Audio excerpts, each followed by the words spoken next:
Good day, everyone, and welcome back to the Corner of Remnant. I'm your host, Larissa, and I'm finally joined back by my co-host, Emperial Dawn. Yes, I'm fixing that.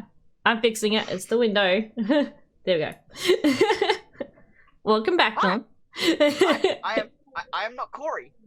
Yay! So yeah, if you missed last week's episode, I had Corey the Smurf on, who's co-host on the Boopcast, because Dawn was moving house. You going to say something? Oh, which by the way, I was not informed of. I didn't tell Dawn. I'm now live with Corey, and I'm like, well, it was kind of last minute. It was really last minute, and I realised afterwards, like, oops. Nothing. I didn't give my approval. I didn't give my blessing. Again, of course I would have. But I'm just pointing it out there. Larissa didn't even mention anything to me. I know. I'm so bad. It was just so like last minute, and yeah, because the previous week we didn't have a Corner of Remnant, and I didn't want to go on a second week without doing one, so it was just last minute. I was like, Corey, since the Boopcast is going to be on a different time, can you join on the Corner of Remnant with me, please? Admittedly, it is one of those things where, in hindsight, we probably could have done Corner of Remnant at least the week before that when we didn't. Yeah. It was just a matter of I was trying to do the right thing and put some priorities in perspective. Hey, Magic. But in hindsight, I didn't do anything that Saturday. So I could have. I just thought, it's okay. I thought I was doing the right thing by putting all my attention on the move. Yeah. I wasn't feeling well that Saturday anyway, and it was just like, well, yeah, it was probably a good thing because I sent you the message. I saw your reply, so I did a quick tweet saying we're not going to Corner Remnant. I fell back asleep. So yeah, I was just like, yeah, I wasn't feeling well. I'm still not feeling that great. I think coming down with a cold. I don't know. But Yeah, I'm pretty exhausted myself, so it might be a bit low energy, guys. But thank you, everyone who is here in the chat. Regardless, it is really appreciated. I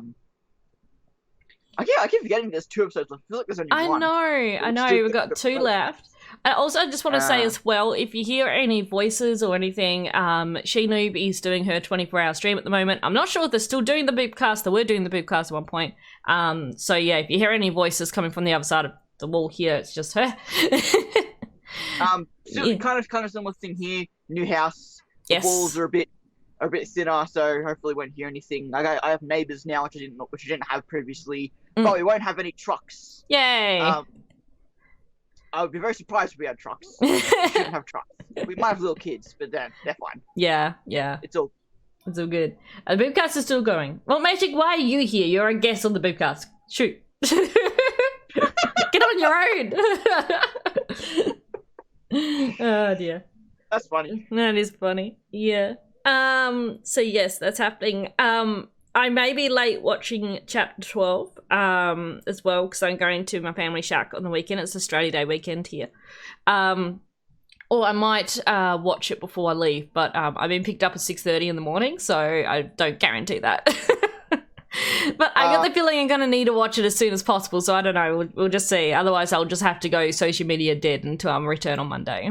I obviously won't be watching. I mean, I obviously will be watching the episode. Yes. As soon as it comes out, but I don't know about art yet. I don't want to say that this move kind of, I was going so well with my schedule and stuff, and I don't want to say that I won't do it, but I think I might. I don't know. We'll see, but I wouldn't necessarily anticipate some stuff coming up. Yeah. Chozo, have you not watched the episode yet? I was going to say, Chozo, what are you doing here? Spoilers! It's a really good episode. You really got to watch it yourself. Yes, go watch it. It's great. Like, it's one of the best RWBY, period. Oh, Mamish knee's not sitting right on the overlay. Oh, well. I just put all of Dawn's art, well, almost all of them, rotating at the moment because we don't have the featured 3 as usual. Yeah, so while I'm doing my own art, I'm making a habit of scouring Twitter every morning. Yes. For fan art. So if you want to see tons of fan art, just my time around 10 a.m. again, which is like wherever you are now, an hour ago. So whatever time it is now, an hour ago on each day, I go through Twitter and literally find any piece of RWBY fan art I can retweet it. So I'm doing that in my absence as kind of my way of providing art in a sense while also supporting the community. I guess. These commands are not working. That was my kind of like yes, somewhat solution to that. I have to see spoilers so I don't get PTSD from watching the episode. Yeah, it might be better to actually know what you're going into because I think it's more chapter 12 that is going to be giving us that feeling, not necessarily Speaking of, I'm not on this whole Blake train that everyone seems to be on. So there was a post. It was by VRV, wasn't it?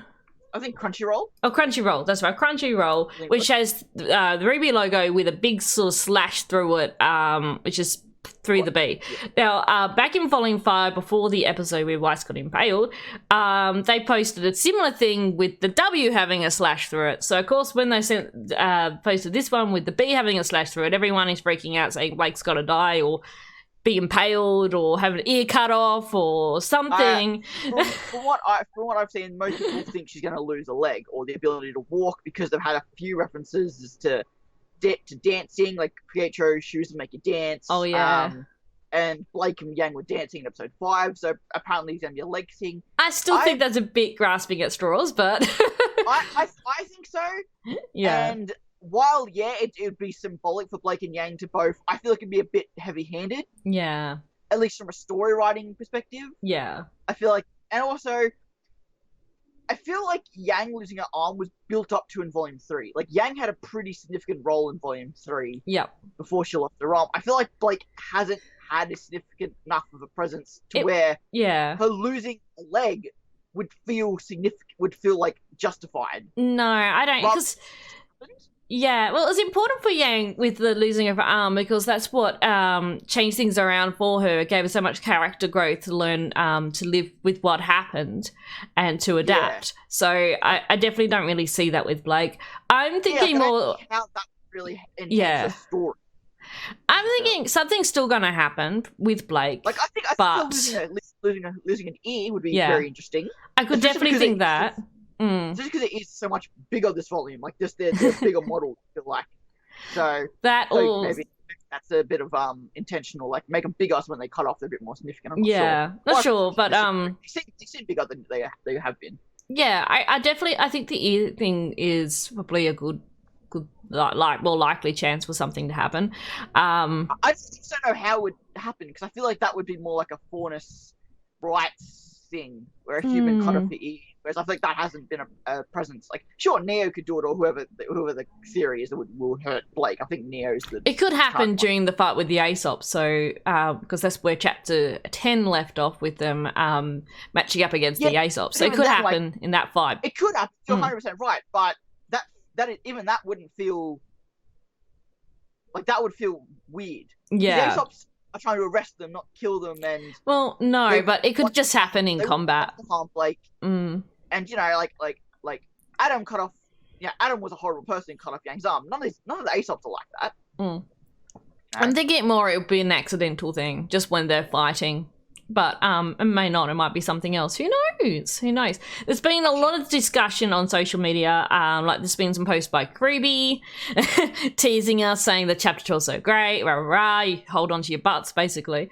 And there's also been some discussion about people saying, the RWBY saying, oh, this episode made me barf, or other sort of discussions. So I don't know. I feel like there is shit going to go down in this episode. What exactly going to happen? I think it's really hard to speculate exactly because there's not even like chapter 10 completely was not expecting the latter half of chapter 10 with Salem and all of that. I was not expecting that at all. So chapter 11, you mean?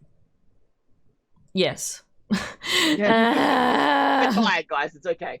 Chapter 11, because chapter 12 is coming out. Oh my god, I'm so tired. That being said, the end of chapter 10 was also good as well. Yes, it was. But yeah, I mean, sorry, at the end of chapter 11 with the facing off against the Aesops. Yeah, which I'm really excited for because as much as I loved Tyrion and Crow 2, much as I loved Ironwood and Watts. Yeah, there's that kind of thing where, these are our main characters, Team RWBY, so, shouldn't they be more involved in the bigger fight? So I'm very happy, which again is unfair because we just had Blake and Adam, and we just had Team RWBY and Cordovan, so we have significant fights with our main characters like recently. Yeah, we really needed something for this volume. with our main girls fighting together. Really fun. Like we've had the parallels so much with RWBY and Harriet. Obviously, while we haven't seen it on screen, the parallels between Elm and Yang, Mara, both being Faunus, and I'm really curious to see what they're going to do with Vine and Weiss, because they're like the least, they're like the leftovers, which I thought they played really well this episode when it came to the emotional stuff. Yeah. And I say that because I said Weiss was the leftover, because in a sense, in this story, she is the most, wrapped up in all this stuff. Yeah. And it showed this episode because she was the one who was reacting the most. She was the one who got the most upset. She was the one who was most scared, because she's the one who's the least, she wanted to be a huntress just to prove her father wrong and to be proud of herself. Yeah. She never expected to be wrapped up in any of this. RWBY is a storyteller at heart. She wants to be like a mother. And, she was already terrified of Salem once before. Yeah. When in Volume 5. So she was ready for this. Yeah. Yang is a badass. She doesn't care. And Blake grew up with murderers. So this is nothing, Yeah. That's beyond her. But Weiss is the one that's like, she's the cute little white squirrel who just isn't where she isn't where she's meant to be. Yeah. And they played that off, not just her, but all of them really well. And so, I'm really curious to see how that continues on. Also, as I said, the fight. Stupid thing. Yes.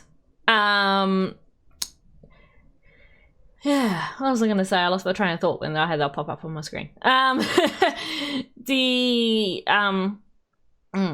think we should talk about the episode in particular. Like going back at the start with, I loved the Ironwood and What's Fight.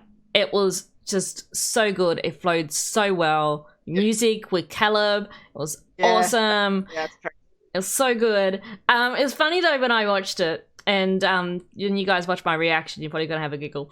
I was so wrapped up with what was happening, I missed several things, which bugged me to hell when I was editing. Like, for fuck's sake, Larissa, you did not notice this, you did not notice that. Like, oh no, you're in section. Oh no. Yeah, so completely missed that Watts was counting from the start, and he was counting his shots.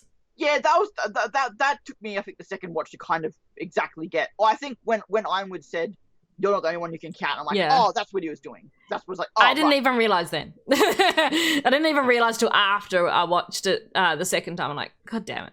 And then of course with the rings, and at the end when What's trapped Ironwood in the light shield. And he's What's just like, oh, it's going to cost so much to replace those rings. They're like, where did the rings go? They're on the shield. Yeah, that was another thing that wasn't super clear to me. No. That's right. I kind of picked but you can clearly see them there, but it's just, oh man. It was like, God damn it. I think one of the reasons, too, why this is so enjoyable is because it's the first time we've had a gun fight in RWBY. There's nothing to compare it to, and I think that really helps. Because they weren't fighting with actual like swords or other sort of forms of melee weapons. It was ranged weapons with pistols, and something even Monty at least hadn't done on screen. Yeah. For RWBY. So I think that really helps in its sense of being it's something new, it's something fresh. It's not something being compared to his work, which I think helps the enjoyability of it. I think so. I just thought it flowed so well. The music was amazing.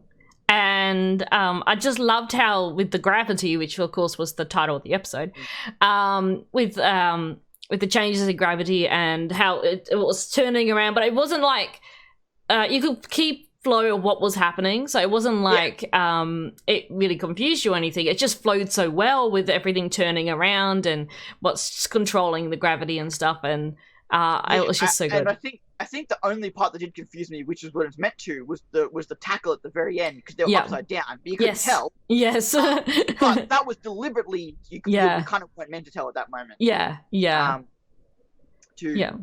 but the episode, Hey, Corey! Aren't you guys still doing the boopcast, or you finished now? It was really, really good. Oh, you just wrapped up? Oh, cool.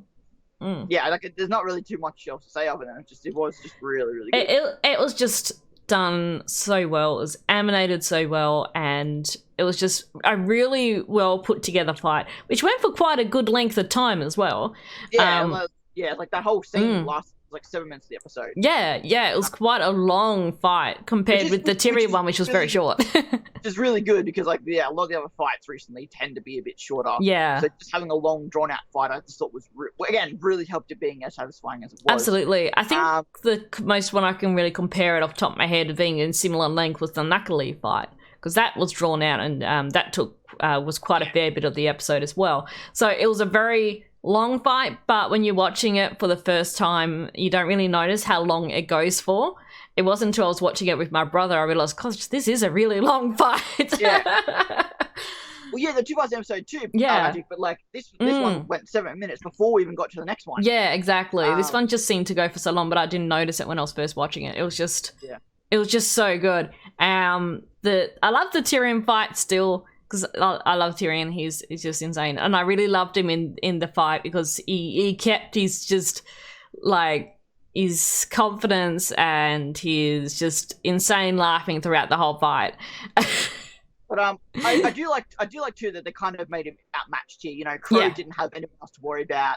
Yeah. In this fight, unlike last time, he was more focused. He obviously wanted a bit of revenge. It was very outmatched. I loved the gut punch. Yes, the gut punch was so good. Call back to the Stinger in Volume 4, so he punched him and the guy just like kind of paid back for that. I love that. Yeah. And I love the Green Arrow style explosive. Yes. And as a very big Arrow fan, which this whole show is wrapping up, I think, next week. Just to see that explosive arrowhead is like, that's so cool. I love that part. It was so funny. It's like, I caught it in the teeth, and then it explodes in his face. I show my brother that. My brother doesn't watch RWBY, but I just show him a couple, so I like some of the fights because they're so cool. He laughed at that. He thought it was funny. It was very Hawkeye Loki from the first Avengers too. Yeah, and he's still laughing when his aura breaks and he collapses to the ground. He's still laughing until Robin kicks him unconscious. I thought, oh my god, it's so great. I also liked how when Clover clipped Tyrion's tail with his fishing rod. I thought that was really cool. Also, how when they got him all wrapped up in the vine, that Tyrion then did the bit spin around and untangled himself. I thought those parts were really good as well. I was surprised actually how much I liked Clover's movements and kind of like his fighting style. He's very like, again, like both him and Robin are both more supportive fighters. Yeah, Robin can be both, but obviously in this fight she was more a supportive fighter. Crow was the main one, but just seeing how like Clover kind of fights while using his Kingfisher as like a defensive staff until he gets hooked, and then he wraps, and then he goes and wraps around. Yeah, I was surprised how well I enjoyed seeing him fight. As short as it was, I just like seeing him movement and just wrapping Tyrion around. I thought it was actually quite satisfying. But, you know, a weapon that a lot of people think is really stupid. Yeah. I thought they actually handled it really well. It was really good. I like how at the start of the fight it was just Crow and Tyrion sort of fighting together for a bit, and then Tyrion then goes off and tries and attacks Clover. And then, and Robin's just firing from the distance. I thought that was really good. I loved how with Crow with this weapon when like he threw it up in the air and then caught it again. I thought that was really cool. It was just a really awesome fight. As short as it was, it flowed really well. It wasn't too busy with with the 4 people fighting. No. It didn't feel like it was overcrowded, because I thought maybe finding this alley, maybe they had to move out into a more open space. But yeah, which I'm quite curious actually now that you mentioned that, how they'll handle the next fight, because I feel like that will be very crowded with the 8 people in that small room. Yeah, that's true. Which is why too, when I saw that, I'm like, oh, this will be like a half a minute long little scuffle and they'll move on. But by the thumbnail, it looks like we're actually going to get a proper fight between which I'm hoping we do. But I also wouldn't be surprised if it's nothing as crazy as what we got this episode, but I hope I'm wrong. I very much hope I'm wrong. It could be, it could go a lot of different ways. Yeah, we were speaking of the whole Blake thing earlier. Did you think Ironwood lost his arm when he pulled his arm out of the hard light? It sounded like an arm falling off, and then he came up and it was just. It was just It sounded like it sounded so bad. It sounded like a dead arm hitting the ground. I was like, oh god, really did. Thank God. He's still got his arm. He's still got his arm, but it's very damaged after having to pull it through the highlight shield. I really like that moment too. We didn't mention that with the end of the fight. Yeah. I love that how Watts, I think, was trying to find whether maybe they hid the relics or something, whatever he was looking for, and I was just in the background. I think it was just the particular communication. The communication, probably. Stuff. Yeah. No, at first he's like, it's like, what do you mean? It's like, where would he put them? What are you talking about? But I think it's just meant to be the the actual hard drive. Yeah. Broadcast equipment, like the main stuff, like the motherboard of the system. I think is all he was looking for in particular. Yeah. But that moment when I would yanks his arm through the freaking shield thing, catches Watts by surprise. I'm very surprised we didn't see Watts fall, and I'm kind of disappointed as well, because I think that would have been a great shot for him to drop him, even if we don't actually see him falling, just to drop him. I mean, I don't think he did. That's the thing. Now it's whether did he drop him or did he not drop him? I assume he arrested him just like they did Tyrion. Yeah, I don't know. No body, no death. Yeah, exactly. Yeah, I don't think Watts is because he held him over the edge like he was going to drop him, but whether or not he did. But I think he was just. I think that was a threat. I think he was just threatening him. Yeah, I don't know. That's all. But at the same time, I also. I like it enough to where, again, if he's dead, I wouldn't be disappointed. Like, I would be because I like Watts. Yeah. But I wouldn't be that we didn't, I'm not the kind of person... If he was going to die, it would have been good to see him, even if you just saw him fall. We didn't have to see, like, land, but just to see him fall off the edge would have been good. Well, that's why I don't think he is dead. I think Ironwood just then arrested him. I think gave him off to Elysian Knights or whatever to go take him into custody or... That could be it. Yeah, I really enjoyed that fight. I've enjoyed both fights. And then... it was one of those things where when like Watts was up and like he had like all the scars on his face. Yes. From it scraped across the ground. A few times to kind of because like just the way it was animated, like it didn't like didn't look like he was holding against the ground that hard to where that would happen. But James did pretty that is his robot arm. That is like that would have enough strength to literally grind him across the ground. It was robot would have hurt. Arm. Like, okay, that makes more sense. Yeah. Yeah. It just wasn't something that at first I was like, oh wow, I didn't think that side would give him those injuries. But when I watched it a few more times, I'm like, okay, it was his robot half, so that'd have a lot more strength to do it. So okay, fair enough.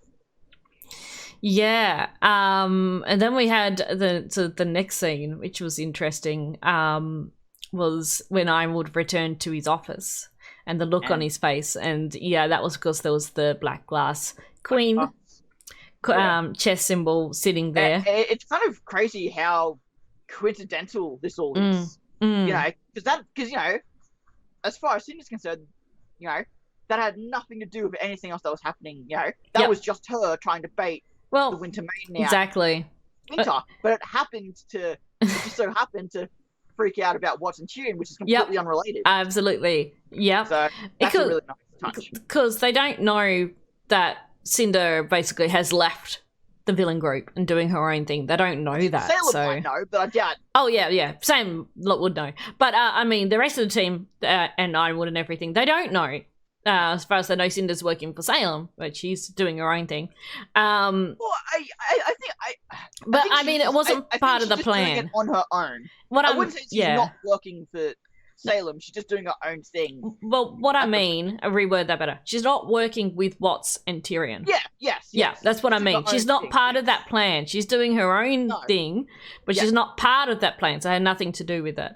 And as you said in the previous episode, was, threaten what he has and he'll flock to protect it. And exactly what she did. And I was wondering how she was going to do it, but this was perfect. The Black Queen symbol, Ironwood freaks, he gets Winter to go claim the Winter Maiden powers, and there's Cinder watching Winter run off. So it was just like, there we go. So she was most likely going to follow Winter to find out where the Winter Maiden is. She's like, where are you hiding her? Yeah, so I was just like, God damn it, James, you're doing so well. You're doing so good.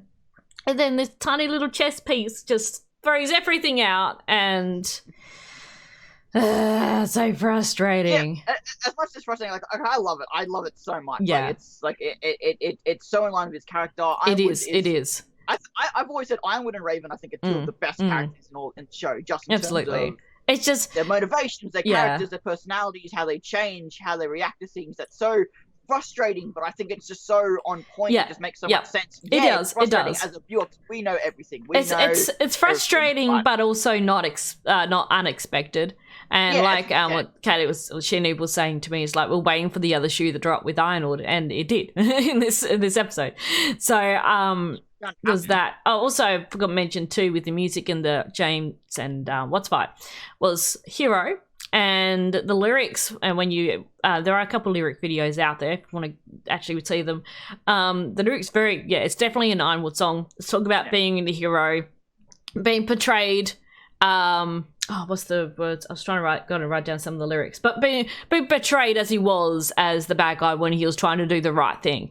Very much the situation with Mantle and everything, and portraying him as not caring about Mantle when he's just trying to protect everyone for what's going to be happening. And I really love that song, and I'm really looking forward to seeing the full version.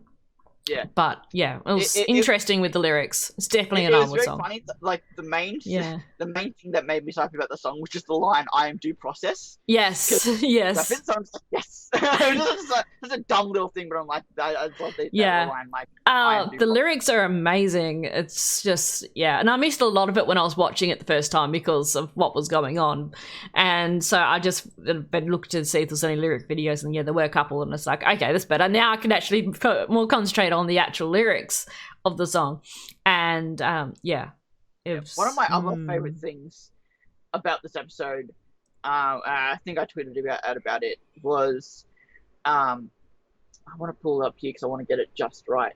But it was when Ironwood and all that kind of just with everyone blah blah blah blah blah blah blah blah. See if I can get those lyrics up here.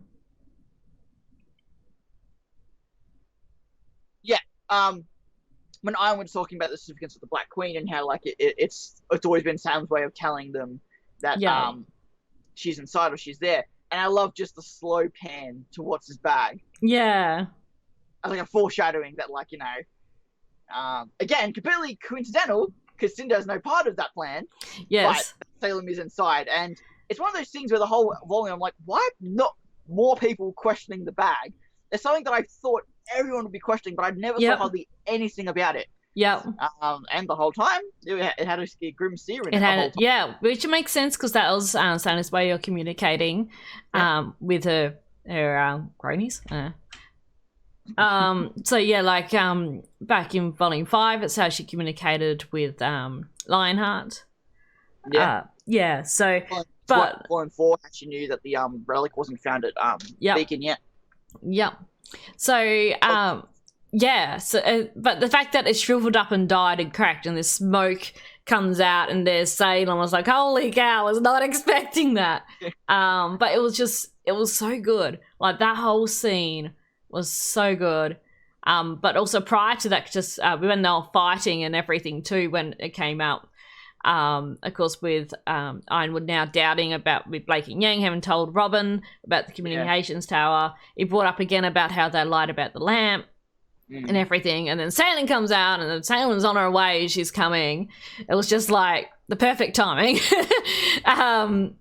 Because then that freaks out Ironwood even more so, with the fact that she's on her way. It's happening. Yeah. Which I'm still quite surprised about, because I saw so many theories suggesting that because Vacuo is meant to be the original target, that that Salem's actually going to get a Vacuo, while everyone else deals with Atlas, so that when we get to Vacuo, it'll already be destroyed. Yeah. Or been attacked. So I'm surprised, because I guess I kind of assumed that was where they were going with this, but apparently Salem is coming and is already very close. Yes. If it's to be believed, the whole communications being destroyed and the sensors and stuff on the coastline. And I also really love the scene, of course, with RWBY in this particular bit. RWBY's getting so much character growth, which I'm really loving and enjoying. And it was the point where we haven't seen RWBY really break down, and she did in this, of course, when Salem mentioned about her mother, how Summer had said those words when RWBY was saying, "We will stop you," and that Summer was wrong. And of course RWBY broke down with that. I loved it when seeing her silver eyes flashing and everything. She just broke down and Yang just curled her up in her lap. I was like, oh my god, my heart. My poor RWBY. Oh, that it's such a good scene though. Yeah, no, it really was. Like RWBY this whole episode, because even just before that, you know, she recognized the black glass. Yes. Which I loved that a lot. And even Yang being the one to be mad about that because she assumed that Raven killed her. Yeah. So Yang was the one who was mad that she was alive. RWBY recognized who it was. So I love that. And then I tweeted out about this. I don't know if many people saw it, unfortunately. I might have missed it. I thought it was really funny. But if anyone's ever seen Dragon Ball Z Abridged, by Team 4-Star, they Gohan in that show is very much deadpan, serious when he's angry, but is super childish, like a 4-year-old every other time he's talking. And as soon as RWBY just went deadpan, started talking to Salem, I'm like, that is so Gohan. Like, we don't have to kill you to stop you, but we will stop you. It was just so like, holy shit, that's scary. It was so good to see RWBY stand up to her. Like, the lamp showed us, we've seen you fail. And it was like, ooh. The story dealt with being scared of her once before when she saw her in Volume 5. She's already had that first-hand experience at Salem, so she's not. She knows basically what she looks like. And the lamp, she again, like she said, she knows. And I'm glad that they finally said, like, we don't have to kill you to stop you. Which is what like I've always kind of like. Obviously, in this world, killing people isn't as big of a deal. It's just the nature of this world. It's not like our world kind of thing. It's a bit more acceptable, if necessary, to everyone. Just freaking out about Adam. There you go. It's a harsh world. Sometimes it's kill or be killed. But I do like, we don't have to kill you to stop you. So that was really cool. And like the breakdown which you all knew was coming. Lindsay had been talking about it for such a long time. Talking about how she as the character wants that to happen to her. Yes. And it wasn't the way I was expecting. But I really like it. And it's just I'm really curious how they're going to delve into that a bit more, probably in later volumes. Because it was a very abrupt reaction, which I can see some people probably not getting or not enjoying. I think at first, because of how drastic it was. But if you've always been of the notion that RWBY is just the kind of person that balls up her emotions, she doesn't deal with stuff. She just kind of is the bright light in the world that never dim, and she's always super positive. And just this one where it had happened, and she's Mum's always been a real sore spot, and we haven't actually really seen a moment yet, really, where someone really pokes at that. Raven very briefly when she said, "Oh, you sound like your mum," but then RWBY got hit with a freaking fireball, so I didn't have a chance to react. But in this, to actually, for Salem, of all people, to say, oh, your mother said those words and she was wrong too. And I think it's just hit RWBY really hard. And also the realization that her mother couldn't stop Salem. So how's she going to stop Salem? And also the kind of, like in a sense, like, kind of the confirmation. Like, I can imagine RWBY kind of being like, maybe RWBY didn't think she was gone all this time, but that would probably make her... that she's even though it wasn't confirmed, it was worded really well, and props to the story team and everyone who does all the scripts. But it was just like, she didn't say she killed Summer or anything. She just said that Summer said those words to her and she was wrong, and that could mean a lot of different things. I've seen some people talking about maybe it was Summer's eyes that caused Salem to have all like the lines and all these markings and stuff on her face and her body. That's actually I quite like that idea too. That maybe like the silver eyes did damage her to the point where she didn't disappear, but it just damaged her to that degree. That's actually a really, I didn't think of that. I quite like that idea as well. So but Either or. It's still affected RWBY. I really like Yang obviously rushing in. The comforter. Both as the sister and as the daughter as well of Summer as well. Or stepdaughter or what have you. So I really like that.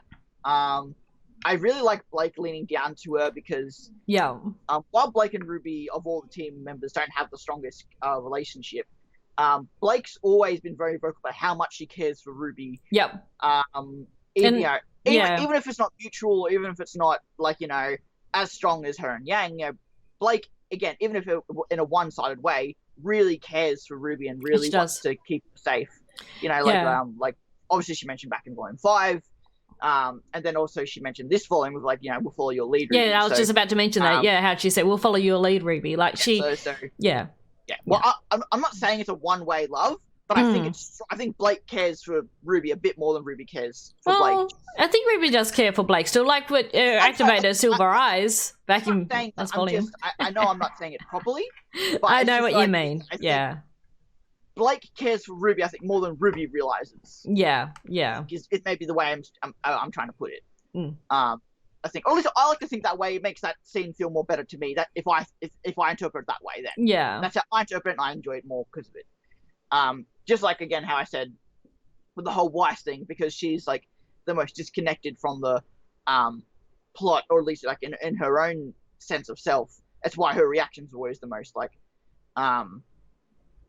you know, shocked or scared. Like Yang was angry, Blake was determined, RWBY was valiant, but Weiss was terrified. And I like in this next scene as well how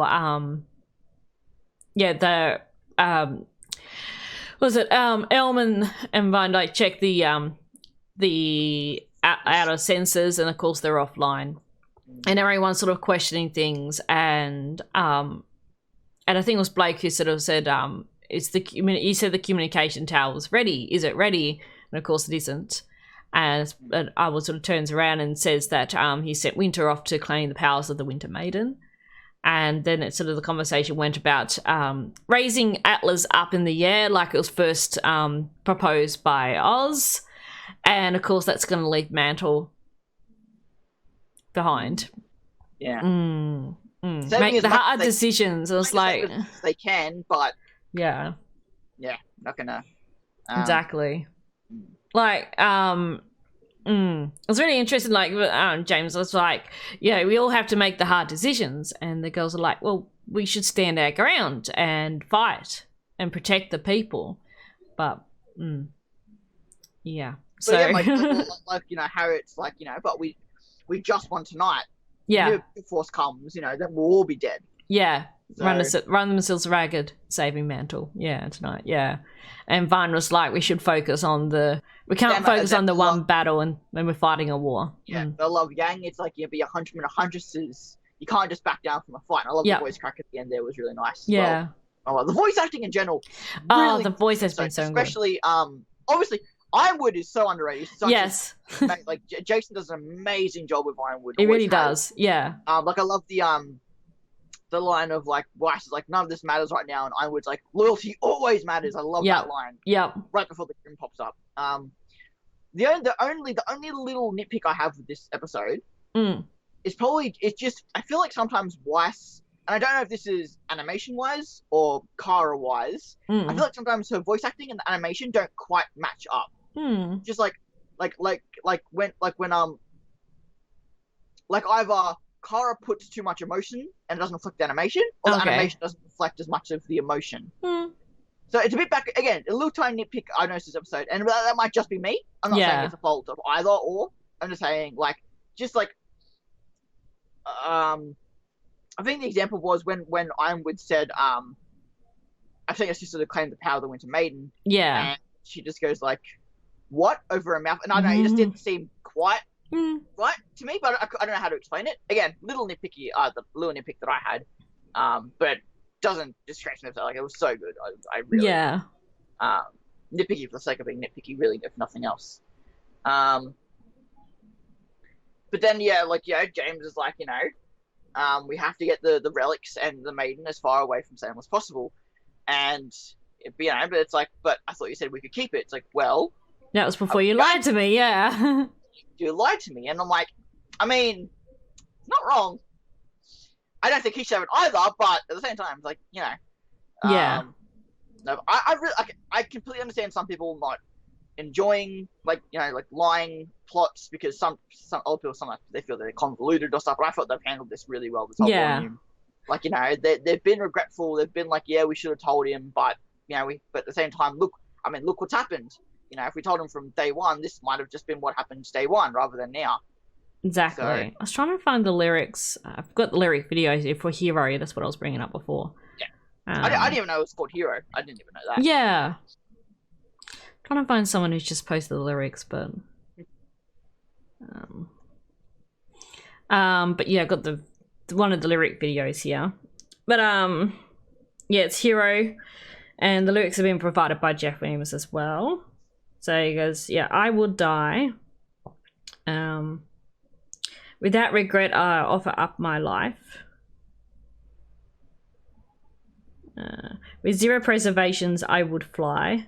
I love that bit too, because it's when I was flying through the air into the sun, if that will keep our dream alive. So that's also like raising up Atlas too, I think. Deliver you from harm.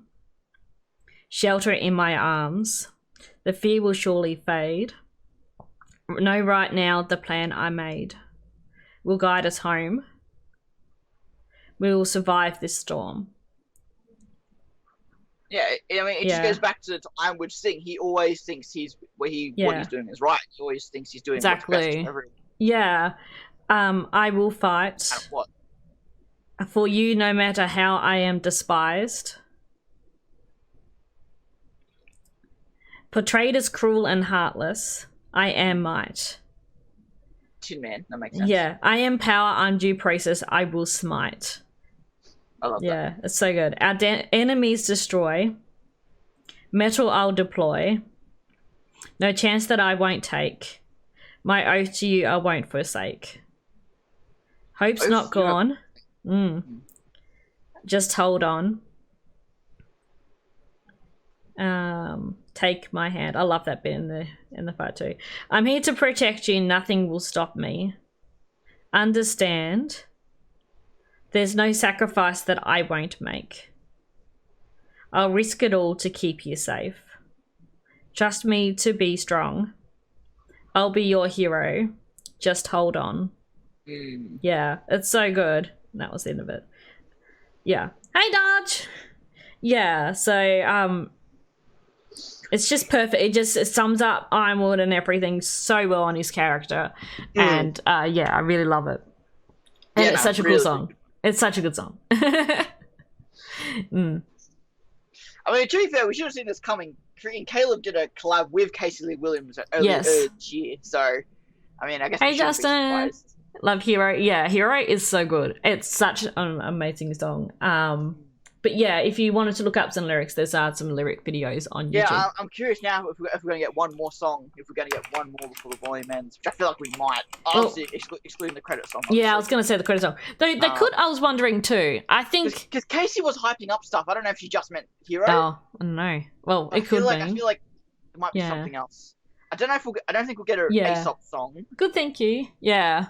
Well, I'm thinking with the end credit song, I think Hero will be a perfect song for end credit song because it is summarizing Ironwood and everything. So we might get the full version of that in the end credit song. We've never gotten that before, though. We've never gotten No, we haven't. Version of a song for the credits. Yeah. We haven't. But I just thought that would be a perfect song to summarize the volume. But it could also, of course, be something else. But it was just a thought I had. I thought, yeah, it would probably be a really good song to have at the end credits. But I'm surprised you're not pining for another Red Like Roses Part 3. Of course. I really want another RWBY song because she's only got the 2. Yeah. Well, parts of Indomitable as well, but it's not an actual RWBY song. I want another RWBY song. It's possible we could get it this volume, but I'm really thinking we're probably going to get a bit more later on when we're more delving into more summer stuff. But yeah, we might get a Salem and Summer song. Possible. Yeah. There's We've still got a lot of stuff to get through first. So we've still got the Aesop's fight and, of course, the confrontation with Cinder and Neo. I'm really looking forward to it. If it is like a proper fight, like we've got this episode, I'm really looking forward to it. I like how Marrow doesn't want to do it, but orders are orders. which ties in because Mara's always been the kind of, he's obviously the newest one there. Ironwood, didn't trust him as much as the rest of them. Yep. So I'm very curious to see, and because assumingly we'll get Mara versus Blake. Yeah. That's what I think too. I think of because I assume we're gonna get them all paired off, like in RWBY, Harriet, Elm, Yes. Yang, Vine, Weiss, and Blake Mara. Yeah. Unless Mara's against Weiss, but no. It's possible, but I just feel like the Faunus thing makes more sense for them to fight. Yeah. And I also love the idea. So here's something I'm really looking forward to in this fight. I want Mara to immediately use like his stay semblance, which makes the most sense. Everyone can go and tie them up. So here are my things. RWBY bursts into rose petals as a kind of way of breaking out of the semblance. Yep. Blake using a shadow clone to take the semblance hit rather instead. Yep. I can imagine Yang maybe just like burning up and kind of getting through it, like pushing through the semblance power. Or Weiss finally uses a time dilation again. Yes. Speeds everyone up to reverse the effect of the stay. Yeah. That would be really awesome because that's an ability that, like, come on, Weiss. Like, yes. You haven't seen us in Volume 2. Well, Dodge is saying, might get some fighting, and Mara will turn you stay on the Aesop so RWBY can escape. Possibly. It's also a possibility. I feel out of all of them, I definitely feel like Mara will be the one more likely to assist them. Yeah, out of all of them. Yeah. The others are too loyal to Ironwood. Yeah. I definitely agree. I like the fact too that I saw that this fight was actually teased in the intro. When Team RWBY pan when RWBY's got her scythe and everyone's in the background, and it pans across her, there are shadows in the foreground. And they're actually the Aesop's heads. Oh right. It's very, very hard to see. Oh, I had to go back and analyze that a bit more. That's such a cool foreshadowing. Yeah. Ahead of that. Also like the idea, if not the stay, then like for example, Harriet speeds through and like gets all there because they all have the gravity cuffs on them. Yeah. So they'll get cuffed up. And then things like Weiss use a summon to break out of it. RWBY, again, explosion of rose petals to break out of it. Yeah. Blake jumps out of a clone, and Yang just breaks out of it with a semblance, as kind of a callback to the captured in the first episode. Yeah. But this time they break out of the cuffs. Yes. Yeah. Using their semblance in different ways. So I'm really looking forward. There's a lot of things I could really see them doing with this, other than just the fight itself. Yeah. Just creative parallels and just stuff like this. So I'm really curious to see that. I think my favorite one is definitely the stay reverse the time dilation. But we'll see. I don't want to get too excited. I don't want to get too like all these great ideas and none of them happen. Yeah, it'll be interesting. We definitely got to see them fight in some form because we've got Harriet on the thumb now. But I guess we'll see what happens with that. The other thing I really liked in this episode too was when RWBY defied Ironwood and did the call when John rang her to let everyone know what was happening. I thought that was really good. It'll be interesting how that goes, of course, with Crow, Clover, Robin, and Tyrion in the in the transport there. And also that last scene too with Nora coming out to John. Did you tell them? And it pans out to the room riddled with bullets. I would love if, as a deliberate callback to Volume 6, they start the next episode. Going back and showing what happened to Oscar. Yeah, that would be really good, actually. As a way of being like, because they didn't in Volume 6. Yeah. But at the same time, I also love if they didn't and did it again. I'd probably be happy either way. I think it would be good actually to show what happened. It's interesting. Either Neo's taken Oscar or Oscar's fled and gone. It'll be interesting to see how that goes. Because I get like Neo, like she just wants to get the lamp. That's the thing. She has to get the lamp. So why would she take Oscar with her? Just why I'm wondering, maybe Oscar's run off. I have seen someone suggest that, well, like you said with Oscar ran, that Ironwood sent the androids to get Oscar. Oh yeah, that's true. And Oscar fought his way out, and so Neo wasn't involved. And Neo wasn't even involved. That's also a possibility. Yeah. Also, the idea of like how did Neo get Oscar? Was it like a RWBY thing? Was it something else? Like we don't know necessarily. Like I will be the kind of person if I would. Oscar come out of hiding, protect Oscar. If he kind of he could just tell that it wasn't RWBY or whatever. Yeah. There's a lot of different things that could have happened. dumb idea in my head of like Oscar going to like hug Ruby and it breaks the illusion as Neo or something like that. Maybe that would be funny. Or my dumb boy head goes to like a thing about like Oscar goes to hug Ruby and Neon and yeah, I don't know.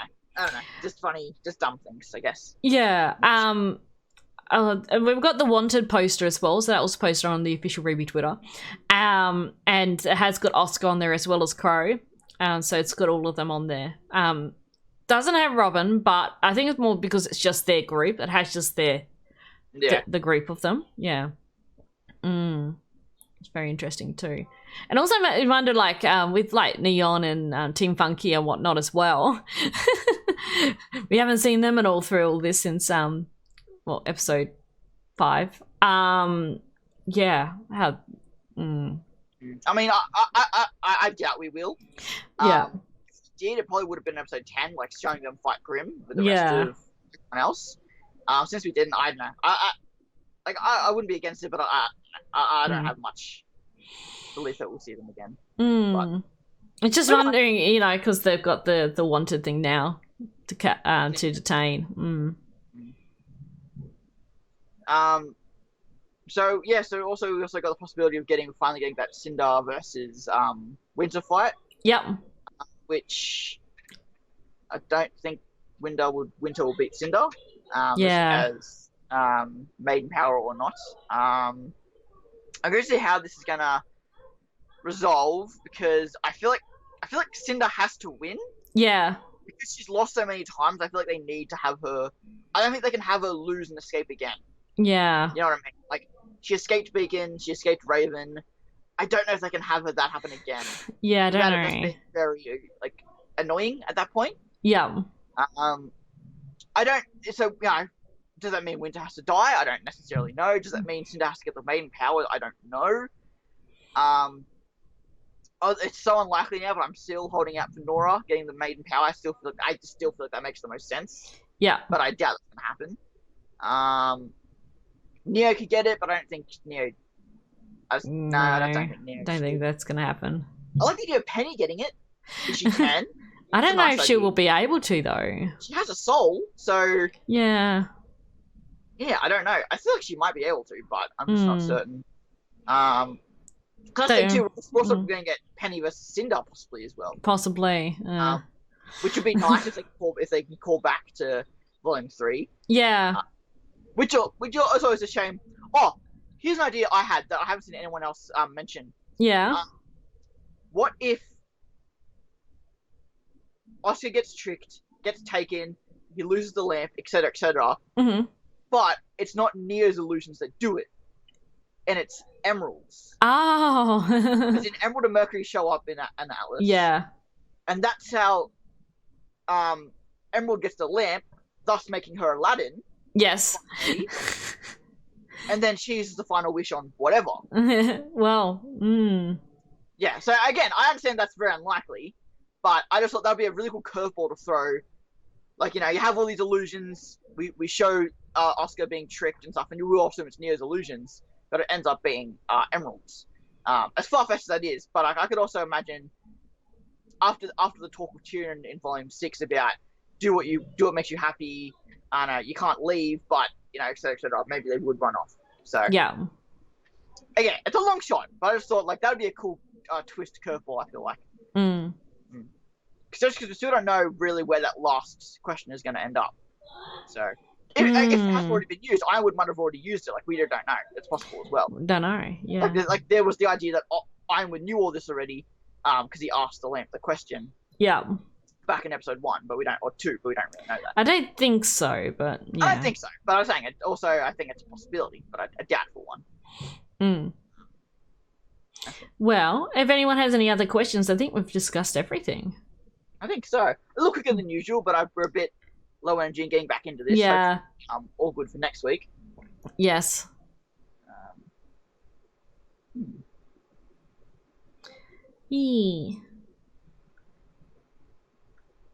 Oh, goodness. I know the next episode is, I forgot what the title was. But no, it's 18 minutes. It is With Friends Like These. Friends Like These. This is an interesting title. With Salem's forces drawing closer and the general's orders for their arrest, our heroes are forced to fight on all fronts to save the city Ironwood has abandoned. And it's got Hazel on the thumbnail. Oh, not Hazel. Harriet. With her semblance activated, yeah. You mentioned that. I love that Ironwood did mention Hazel. Yeah, he did. It's like if Cinder's here, Hazel might be here as well. Yeah. Which again might tease towards this Emerald and Mercury thing. Yeah, if possibly. Hazel's actually here. They might come with Salem, possibly. Yeah. So that I'm very curious. About that. But no, I love this volume so far. I love just the focus on Cheering and Watts. Yeah, now we have Cinder, Neo, and Salem, but really like how it's gone so far. And I'm really curious to see how they're going to wrap it up into episodes, because I still feel like we're not done with Atlas. I still feel like somehow... Yeah, I don't know. Like, it's one of those things where... I wonder, could the next volume be so short in terms of like time, time it goes over, that Salem's forces don't arrive till the end of next volume? Don't know. And that's sense to a volume. It could end on Salem arriving, and that'll be the cliffhanger, and it'll end on it, and we'll have chapter 8 with Salem being there and whatnot. But where it goes from there, I don't know. Yeah, I mean, volume 8. Yeah, I've never started a volume like starting a volume like an invasion. Yeah. So I really do. Yeah, I'm really curious to see, because I was like, I don't think Salem's gonna show up and be defeated, or show up and be in like 1 or 2 episodes. So yeah. She could show up at the start of next volume. It's so annoying because we know volume 9 is probably going to be a shorter volume. Yeah, we already know that. We already know that. Yeah. Next volume will be longer. Okay. Next volume. Well, that would make sense if volume 9 is going to be shorter. Yeah. Yeah, I don't know. I'm really interested because I feel like you would go. I don't know, and that's so frustrating. Yeah. I don't know. Yep.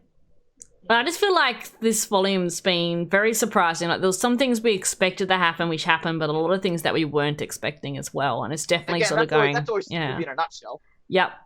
I love that though. Yeah. That's Miles and Kerry's speciality. Yes. Yeah. But there are some things that, like, you know, like Young and Ironwood about the arm we didn't get. Yeah. Trying to think. What other stuff we didn't that wasn't addressed?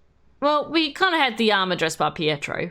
So, well, I know it wasn't Ironwood, but it was Pietro. I think that's true. I guess that is true. Yeah, RWBY might get captured when Salem shows up. I that's also bound to happen at some point as well.